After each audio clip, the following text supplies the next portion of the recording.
How are you doing today? How absolutely wonderful it is to see you once again.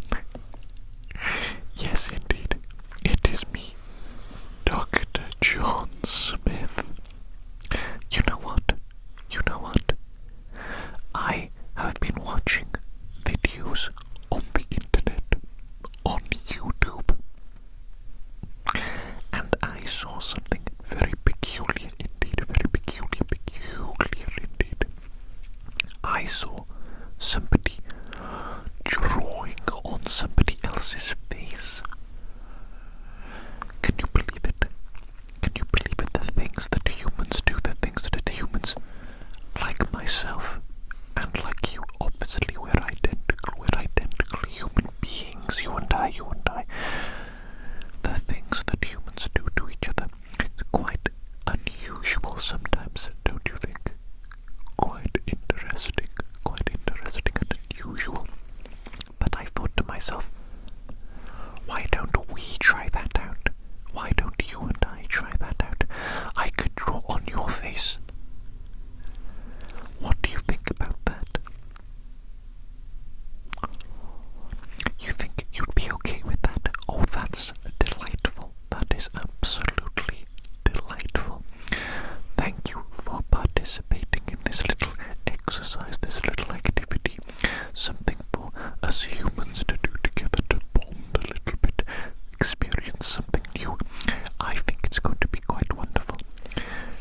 Let me get my pencil case and let me get nice and comfortable, and we can begin drawing on your face.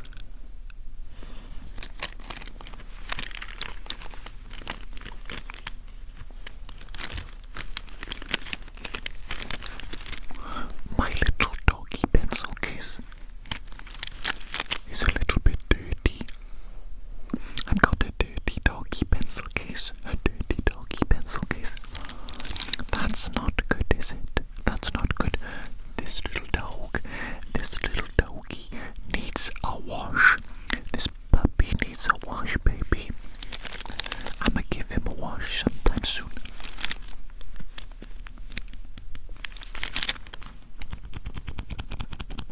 It's a little bit stuck. Hang on, one moment.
Yes, indeed, yes, indeed.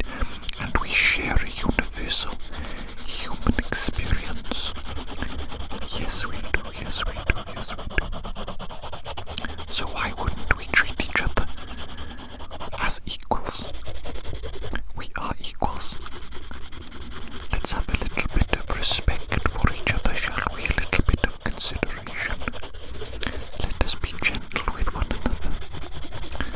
The world is harsh enough as it is, without us adding to it, don't you think? Don't you think so?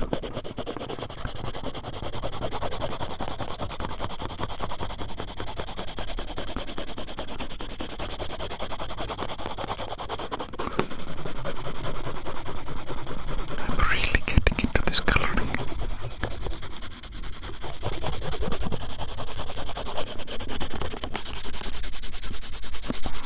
Perhaps if I fully color in your face green to begin with, that will be a nice base color for me to work on and add further detail and contouring. Contouring. Yes, indeed. Yes, indeed. I know all about contouring. Absolutely, absolutely.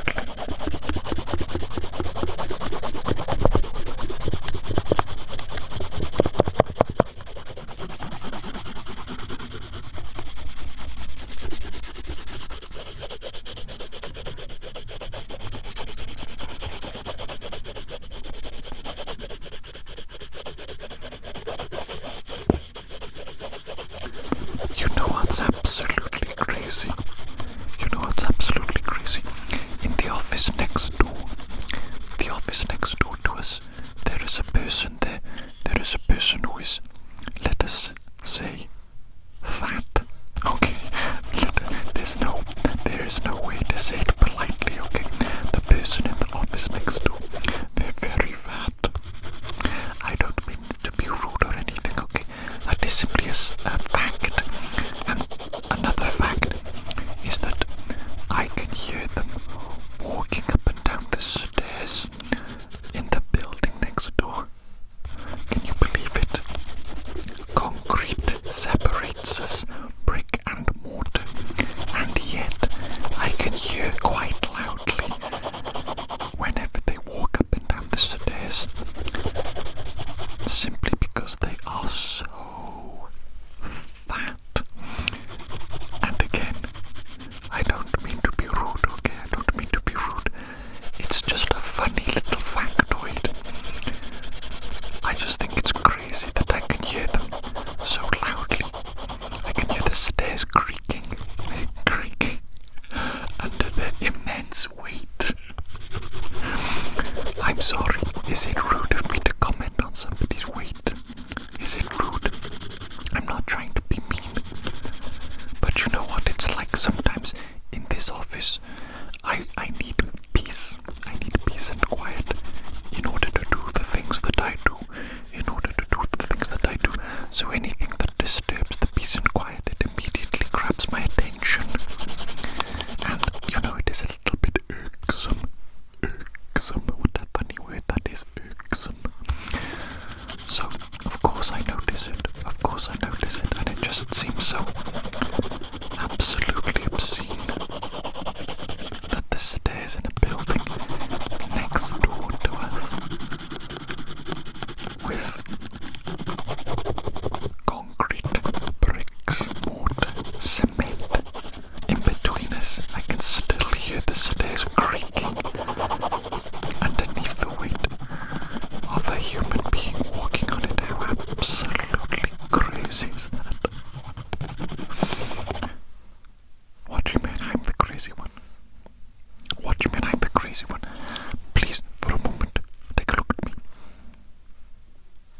Do I look crazy to you?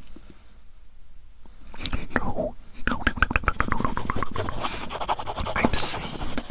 I am the most sane individual of all. And besides, wouldn't you agree that this world, this planet, is crazy? And if you are to agree that the world is crazy, then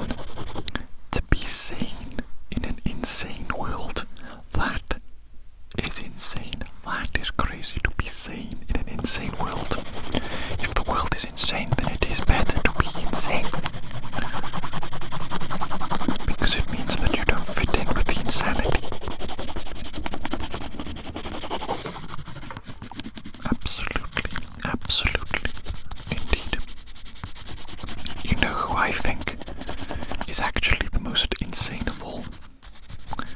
The normal person. The average normal person. You know what I'm talking about? These people who they go and have a normal one. They have a normal one. They go to the pub on the weekends. They go to the pub after work. They have a drink with their workmates. They talk about things like sports. Sports. Can you imagine talking about sports? Drinking alcohol, aka poison.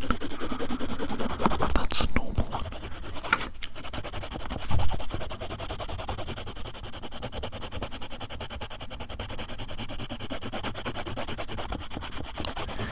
These people, they're almost too normal.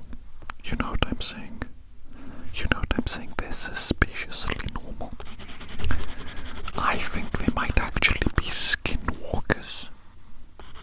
Yes, yes indeed, be careful of these normal people having a normal one. Going out there and being sociable with their co-workers, having a drink at the pub after work. Highly suspicious activity in my opinion. It's so normal that it is suspicious.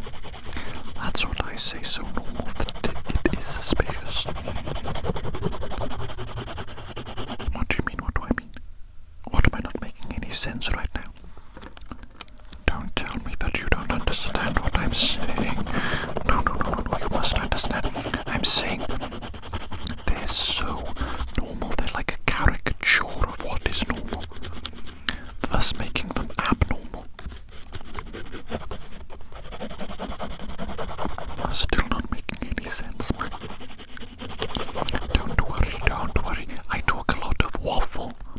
I talk a lot of stupid waffle, don't I?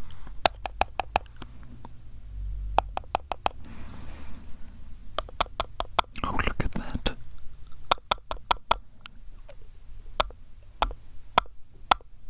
I can just poke you right in the face. It makes a funny noise. Oh, look at the way that your face deforms. It deforms when I poke it. Like applying pressure to your face deforms it. Oh, bendy. I need to get really close to see that though, to really see it. Bendy.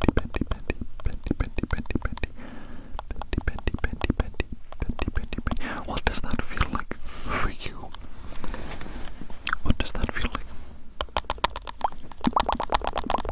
Okay. Oh, actually, look at that. Your face is perfectly green now. Perfectly green, just like the pencil. How wonderful, how wonderful. We're ready to move on to a new color, aren't we? Yes, indeed. Ready to move on to a new color. What about an orange? You know, an orange, it will go delightfully with this green. If I give you some orange, what shall we do with the orange? Highlights, or shall we do the shadows of your face with the orange? I think maybe the shadows actually.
Really? Really? You think I look that old? That's a bit insulting, actually. That's a little bit insulting. You little creature, you. I can't believe you would have the audacity to say that. To say that I look that old. That's a bit rude, honestly. It's a bit rude.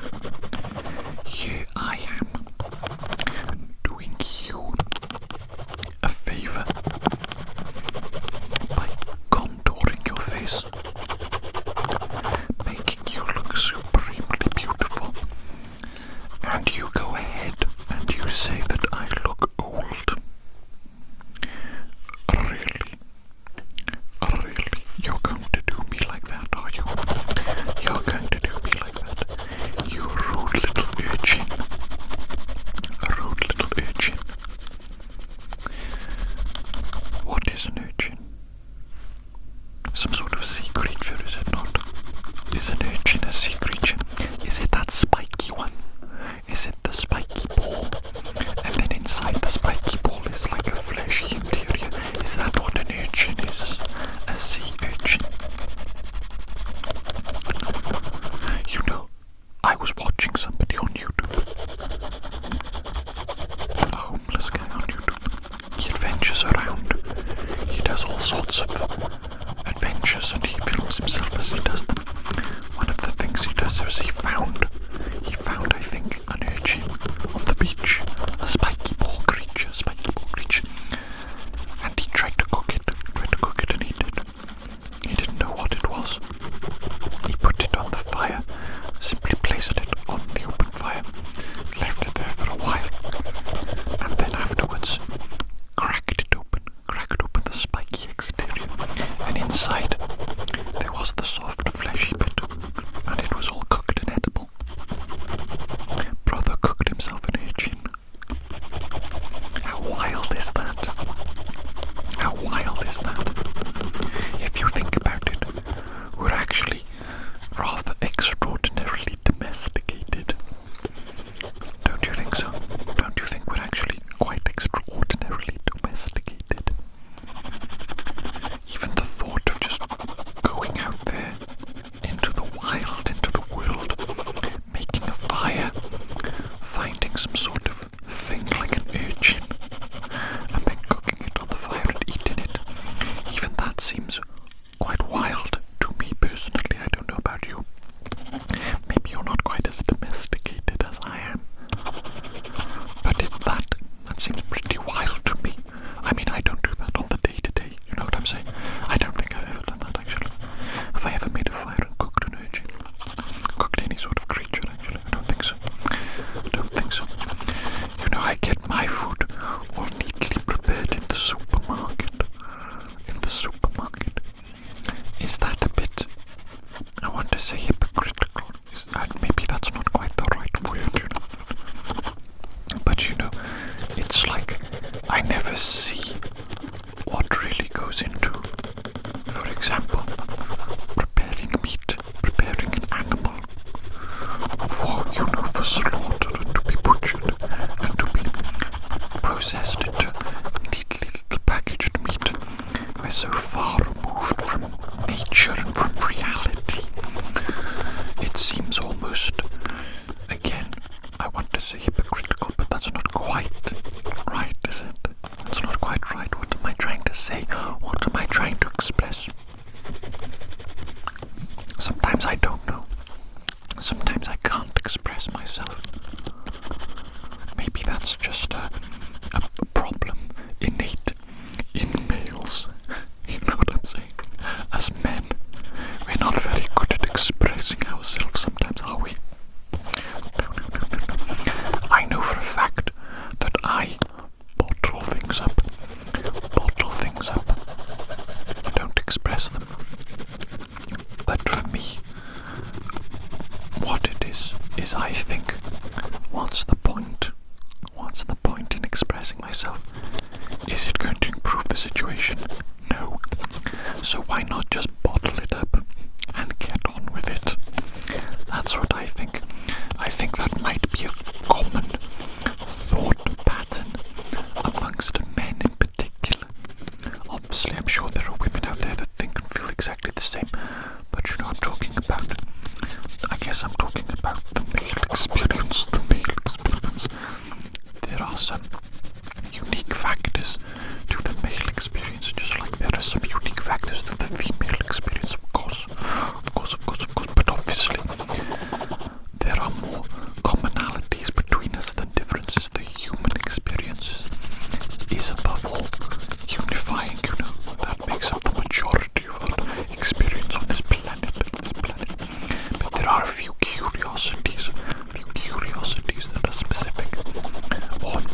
experiences, to wonder why they occur, and more than anything, I think, interesting to try and empathize and to understand the perspective of another.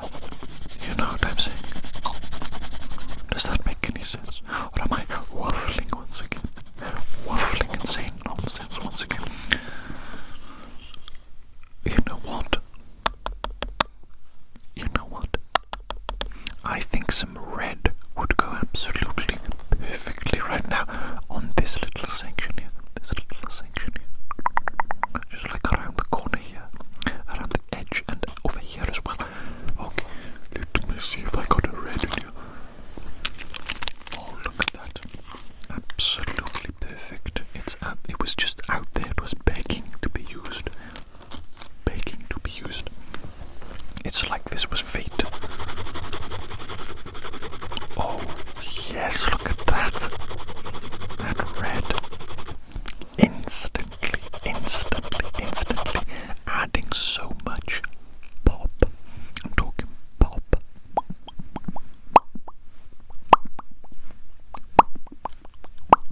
Straight up a pop. That's what we're adding right now with this. Oh, goodness me, with the green as well. I'm gonna have to blend this so we go red to orange to green, and it's going to absolutely look phenomenal. You're going to look totally and utterly phenomenal by the time I'm done with you. Oh yes, what are you going to do? What are you going to do with your new looks? Your new good looks, your phenomenal looks. You know what I have noticed in my time on this planet? I have noticed that if you are good looking, if you are better looking, people treat you better. And in a way, that makes me sad. But some things in life are simply reality, that is simply the reality of the situation. If you make an effort with yourself, have a little bit stylish hair, maybe, shave, make an effort to look nice and clean, that is the main thing. But also if you go a little bit above and beyond, maybe with fashion, with some accessories, take care of yourself and your skin, and maybe go to the gym, there's all sorts of things you can do to make yourself look a little bit better. If you do all that stuff, or maybe not all of it, but some of it, if you make an effort, then people, they do immediately treat you better. And I suppose it does make sense, really, if you think about it, because it shows that you care as a person. It shows that you care about yourself, and if you care about yourself, you likely care about other things too. You care about other people, their opinions, the world around you. I have a phenomenon where, for the most part, I don't care what other people think about me personally. I care about others. I care about their well-being. I care about their happiness. Stuff like that. But I don't care what they think about me. If they think I'm weird, don't care. If they think I'm cool, don't care. If they like me, don't care. If they hate me, don't care. All I care about is, if I feel like I'm doing the right thing,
desire to do it.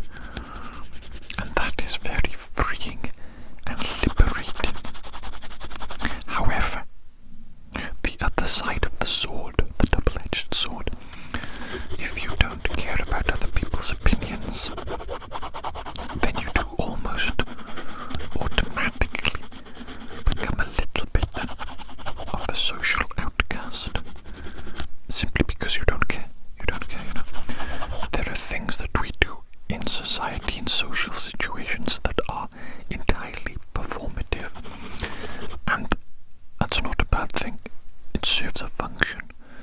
Performative BS, you know, like small talk, whatever it might be, some sort of polite nothing.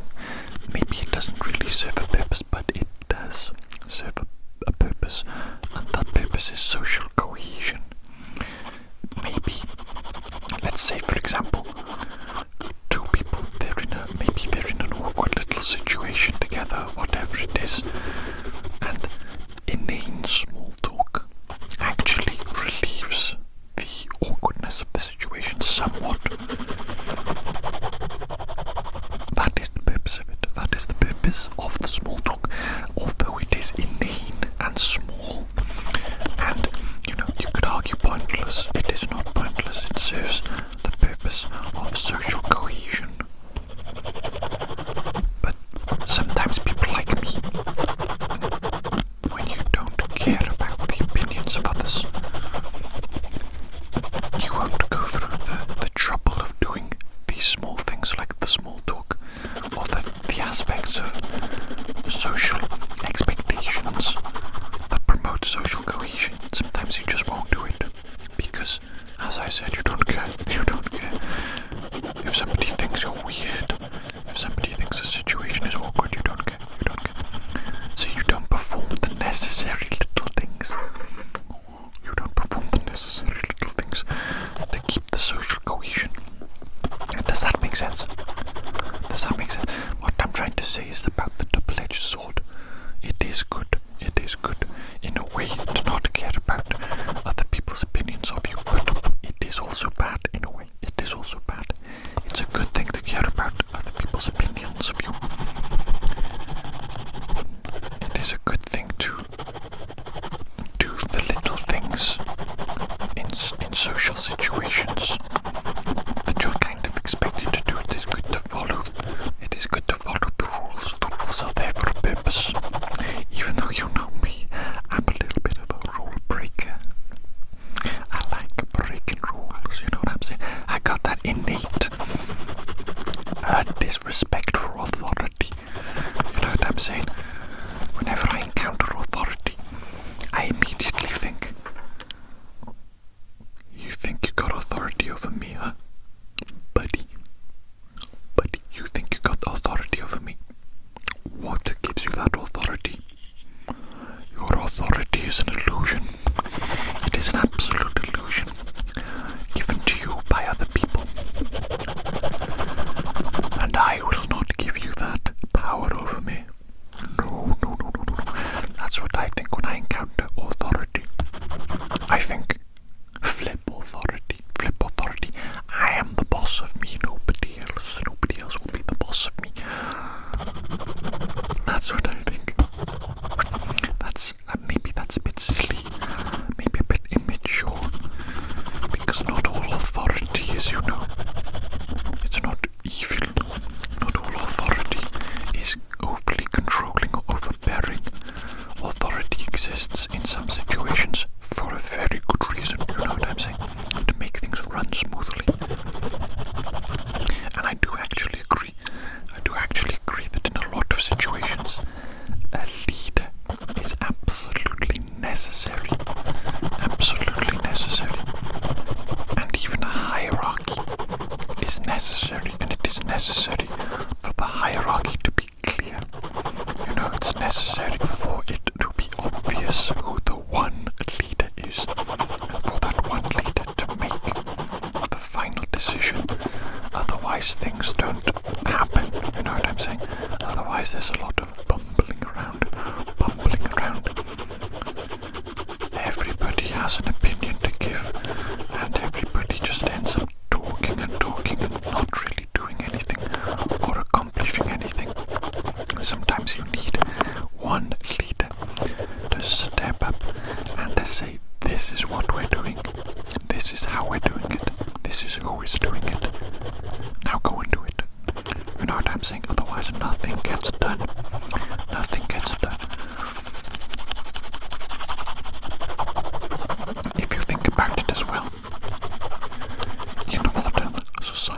modern society. That's basically what we have still to this day, even with democracy. We're just electing our leader, aren't we? We're just electing, we're choosing. As opposed to back in the day. What would you say came before democracy? Feudalism. I suppose it depends on the country and the time period and whatnot. But you know, in the past we had kings and queens. Basically the same thing, except we didn't appoint them through voting and elections. I guess they appointed themselves, either by birthright or by conquest. I'm not even sure that that's a bad thing, honestly, although probably does lead to more suffering of the average person, you know, like the peasants, like you and I, you know, us peasants. I guess when another king decided that he wanted to be king, it would be the peasants who suffered, the peasants like you and I. Wouldn't it? Feudalism probably not the greatest system. I honestly don't think democracy is the greatest system, though. But I'm an idiot. I don't understand these things. It is important, I think, sometimes to admit when you're an idiot and when you don't know best. It's okay to simply know. I don't know. I don't know what. You're asking me my opinion on what? Why would I know about that? I'm an idiot. I don't know that. Go and ask an expert. Go and ask a professional. Go and ask someone who is more intelligent than me. You know what I'm saying?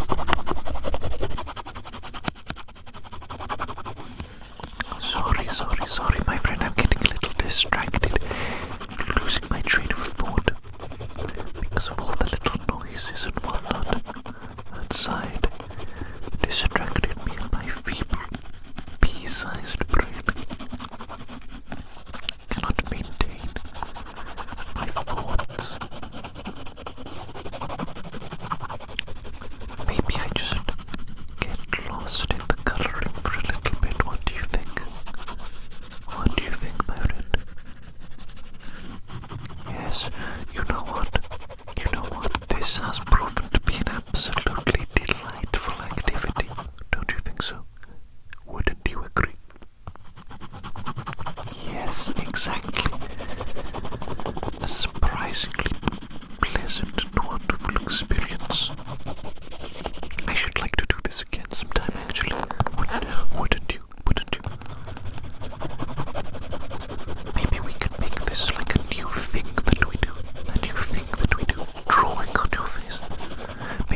was the reddest it has ever been in a long time, and it spread to my cheeks a little bit too.